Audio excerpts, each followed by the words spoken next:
مسائل کے حوالے سے گفتگو ہو رہی تھی. ہر شخص اپنی بات کر رہا ہے، لیکن بات یہ ہے کہ جب تک سیاسی جو لیڈرشپ ہے، جو یہاں پہ حکمران جماعت ہے، اس کی دلچسپی نہیں ہوگی، بہرحال اس کے اوپر ذمہ داری عائد ہوتی ہے. اگر وہ نہیں دلچسپی رکھتی ہوگی، کام نہیں کرنا چاہے گی، صوبے کی اور بالخصوص شہر کراچی کی حالت آپ کے سامنے زندہ مثال ہے، تو پھر مسائل کیسے حل ہوں گے یہ تو بتائیے. صرف کراچی شہر کے ہی نہیں، پورے ملک کے مسائل کیسے حل ہوں گے بتائیے. دیکھیں، یہ تو ذمہ داری اٹھاتے ہوئے آپ یہ سمجھیں کہ یہ آپ دنیا میں بہت کم عرصے کے لیے آئے ہیں، اور اس میں آپ وہ خوش قسمت لوگوں میں سے ہیں جن کو یہ اقتدار ملتا ہے. جی اور یہ اقتدار جو ہے بیسیکلی ایک عبادت ہے. بالکل. اگر آپ اس کو عبادت کے طریقے سے سمجھیں گے، آپ سرخرو رہیں گے، آپ دنیا میں کہیں بھی اکیلے نکل کے جائیں گے تو آپ کو کوئی خطرہ نہیں ہوگا. یہ سب خوفزدہ ہیں، یہ اکیلے کہیں جا نہیں سکتے. تو میں سمجھتا ہوں کہ یہ تو اللہ کی طرف سے ان کے اوپر کوئی آزمائش ہے کہ یہ مطلب اقتدار میں بھی ہیں، اقتدار بھی ان کو چاہیے، مگر یہ وہ کام کر نہیں پا رہے جو کام ان کا ہے. بالکل ان ایسا کو ہی ہے. کرنا چاہیے. دیکھیں، لوگ امید لگا کے بیٹھتے ہیں. پاکستان کی جو عوام ہے وہ اپنے جو حکمران ہیں ان سے امید لگاتی ہے کہ بھئی ہمارے مسائل حل ہوں گے، ہمارے خوشحالی آئے گی.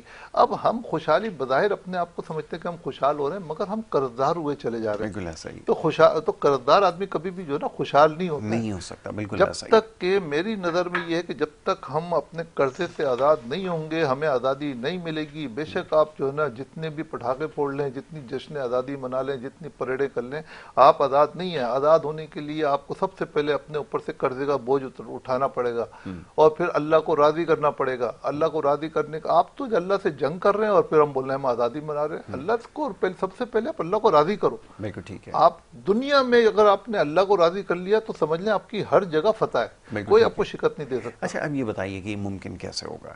کیا آپ کو اتنی فہم و فراست نظر آتی ہے لوگوں میں، سیاسی جماعتوں میں؟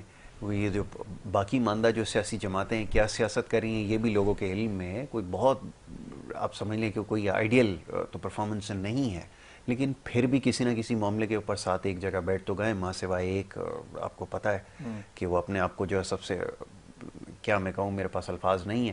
تو بہرحال اب یہ صورتحال ہے کہ اب ایک جگہ کم از کم ساری سیاسی جماعتیں بیٹھ گئی ہیں. لیکن مسئلہ وہی ہے کہ یہ تو وقتی طور پر ایک الائنس موجود ہے، آگے چل کے پھر وہ ٹکراؤ کی سیاست، وہی ایک دوسرے پہ الزامات، یہ تو سیاسی کلچر ہے. تو مسئلے کا حل کیسے نکلے گا؟ دیکھیں کیا آپ کو سمجھتے ہیں یہ کہ بیٹھ کے مسئلے کا حل نکال دیکھیں اس سکیں گے؟ کا صرف حل ہی جو ہے نا، وہ مسئلہ کا حل جو ہے وہ بیٹھ کے ہی حل ہوگا. ٹھیک ہے. اگر آپ اس کو لڑائی کرتے رہیں گے تو لڑائی میں بہت دور نکل جائیں گے. اور اس کا ایک ہی حل ہے کہ ہم سب مل کے بیٹھیں. یہ بیٹھیں گے نہیں، کیونکہ دیکھیں جب اختلاف ہو جاتا ہے تو پھر وہ بیٹھتے نہیں ہیں بلکہ بٹھانا پڑتا ہے. جی اب بٹھانے کے لیے ہمارے پاس ایک ادارہ ہے. دیکھیں وہ پیار سے بھی بٹھا سکتا ہے اور وہ چھڑی سے بھی بٹھا سکتا ہے. تو میرے خیال میں وقت کی ضرورت یہ ہے کہ اگر کوئی نہیں بیٹھ رہا تو اس کو چھڑی کے ساتھ بٹھا دیا جائے. بٹھانا تو ہے نا، بٹھانا وہ ہے. ملک کی بقا کے لیے. بالکل ٹھیک ہم ہے. کسی کو ڈرانے کے لیے نہیں کہہ رہے. جو بھی پارٹی ہے مطلب ملک کے مفاد کا سوچتے ہوئے آپ جو ہماری عسکری قیادت ہے وہ اس میں انٹرفیئر کرے، ان کو بٹھائے ایک پیج پہ کہ ہمارا مذاق نہ بڑھے پوری دنیا کے اندر، اور ہم کسی آگے کوئی اچھے سفر کا آغاز کریں. اور پھر میں اپنے افواج پاکستان سے ریکویسٹ کرتا ہوں کہ کم از کم اس طرف ضرور ہمارے حکمرانوں کو توجہ دلوائیں کہ یہ جو ہمارے پہ جو قرضے کا جو بوجھ ہے نا اس کو ختم کریں. اور ہم لوگ کر سکتے ہیں، بالکل کر سکتے ہیں. دیکھیں ہمارے پاس جو ہے ایگریکلچر ہے، وقت ہمارے پاس جو ہے ٹیکسٹائل انڈسٹری ہے، ہمارے پاس ریئل اسٹیٹ انڈسٹری ہے، ہمارے پاس کنسٹرکشن انڈسٹری ہے، ہمارے پاس آٹو موبلنگ انڈسٹری ہے، ہمارے پاس کیمیکل انڈسٹری ہے. نہیں، عرض یہ ہے، سنیں آپ کی بات بالکل درست ہے کہ ہو سکتا ہے، ممکن ناممکن کوئی بھی دنیا میں چیز نہیں ہے. لیکن ہمارے یہاں جو سیاسی جماعتیں ہیں نا، یہ کیسے بنتی کیسے ہیں آپ کے علم میں یقیناً ہوگا. ایک جناب گندم مافیا سے، مافیا کا لفظ استعمال کر رہا ہوں میں، معاف کیجئے، کہ ایک وہ سارا جو اس کا کارٹل وہ چلا رہا ہے، ایک جناب چینی والا چلا رہا ہے. اب وہ گندم والا جو پہلے جس جماعت میں تھا وہ چھوڑ کے واپس اپنی جگہ پہ چلا گیا. یہ اس کا وتیرہ ہے کہ وہ جب بھی نئی حکومت کوئی بن رہی ہوگی اس کے ساتھ جا کے بالکل چپک صحیح ہے، جاتا ہے، بالکل صحیح اپنے ہے، مفادات کا دفاع کرتا ہے، اور وہ حکومت اس کو ایسے ہی ہے. مکمل تحفظ دیتی ہے. وہ چینی جو کارٹل چلا رہا ہے وہ اس کو اپنے ساتھ ملا لیں گے کیونکہ وہ طاقتور ہے، اس کے پاس سیٹس ہیں. وہ جناب پھر وہ ایک حکومت کا حصہ بنے گا اور حکومت کے جانے سے 2 یا 3 دن پہلے وہ اپنی راہ لے گا. تو ایسے لوگ موجود ہیں جب حکومتوں کے اندر جو اپنے مفادات کے تحفظ کے لیے سیاست میں آ رہے ہیں، اور یہ سلسلہ چلا آ رہا ہے اور چلتا رہے گا. بڑی بدقسمتی کے ساتھ اور بڑی معذرت کے ساتھ میں عرض کر رہا ہوں کہ یہ سلسلہ اسی طرح چلتا رہے گا.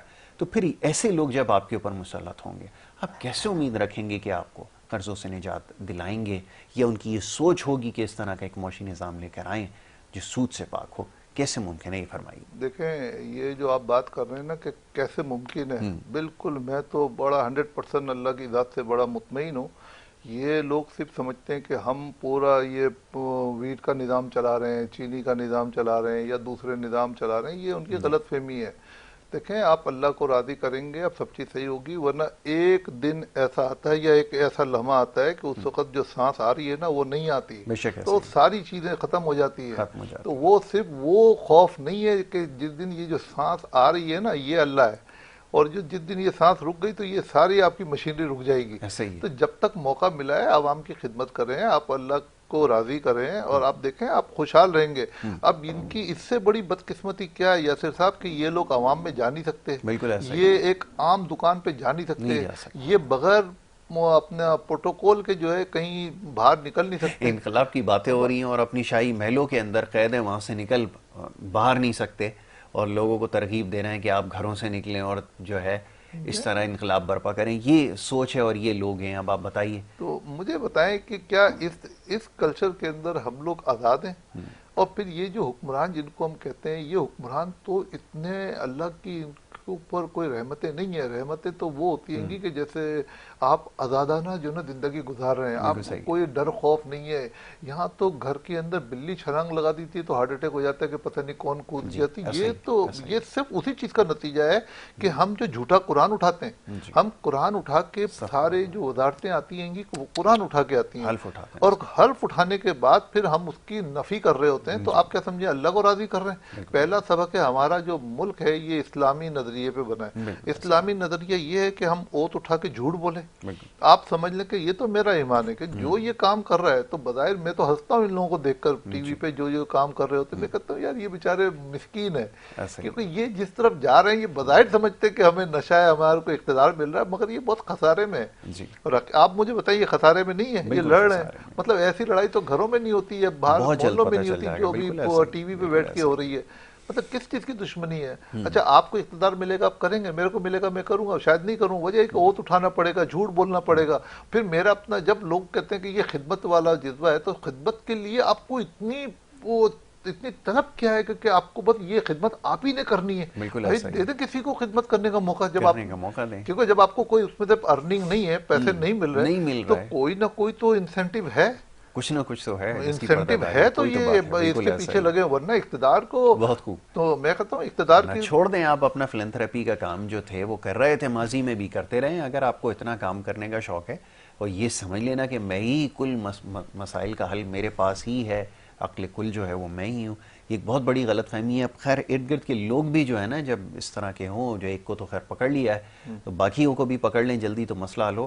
تو ایسے لوگ جب ارد گرد ہوتے ہیں نا تو وہ اسی طرح کی باتیں ان کو کرتے ہیں، ان کو صبح شام یہی بتاتے ہیں کہ سارے مسائل کا حل بادشاہ سلامت آپ ہی کے پاس ہے، آپ ہی ہیں وہ جو ریاست مدینہ کی بنیاد ڈالیں گے، آپ ہی ہیں جو یہ قرضوں سے نکال سکتے ہیں، آپ ہی ہیں جو انقلابی تبدیلیاں لے کر آ سکتے ہیں. بہرحال گفتگو جاری رکھتے ہیں. ایک چھوٹی سی بریک کی طرف جانا ہوگا. بریک سے جب واپس آئیں گے تو گفتگو کے سلسلے کو جاری رکھیں گے. آپ دیکھتے رہیے پروگرام گڈ مارننگ کراچی.